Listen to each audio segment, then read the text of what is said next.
Guys, उम्मीद करता हूँ आप सब ठीक होंगे, खैरियत से होंगे, मजे में होंगे और अच्छी ट्रेडिंग कर रहे होंगे। गाइस, आज हम पॉडकास्ट करने वाले हैं जीबीपी यूएसडी के बारे में। तो गाइस, जीबीपी यूएसडी की पॉडकास्ट करके आपको बताने वाला हूँ ट्रेंड ऊपर जाएगा नीचे जाएगा, सारी की सारी मालूमात मैं आपको इस वीडियो में दूंगा। लेकिन आपसे गुजारिश करूंगा इस चैनल को सब्सक्राइब कीजिए और बेल नोटिफिकेशन कॉल कीजिए ताकि ऐसी पॉडकास्ट आप तक पहुंचती रहे। मैं यूरो यूएसडी हो गया, जीबीपी यूएसडी हो गया, AU USD, New Zealand dollar USD, इन पेयर्स के ऊपर मैं जो है फॉरेक्स के मेन पेयर्स के ऊपर मैं करता रहता हूँ और बिटकॉइन के ऊपर भी मैं पॉडकास्ट अपनी जो है देता रहता हूँ लोगों को।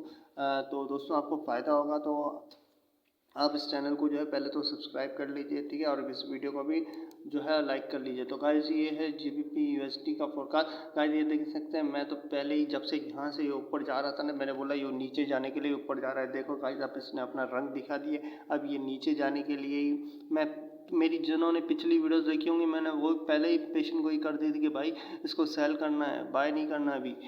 ये वैसे ये फेक है, ये सारा का सारा, इसको छोड़ दो। मार्केट मंडी ने आना है तो नीचे ही आना है। तो ये देखें गाइस, मार्केट आई तो क्या आई, बिल्कुल नीचे ही आई। तो गाइस, और अल्लाह हाफिज़।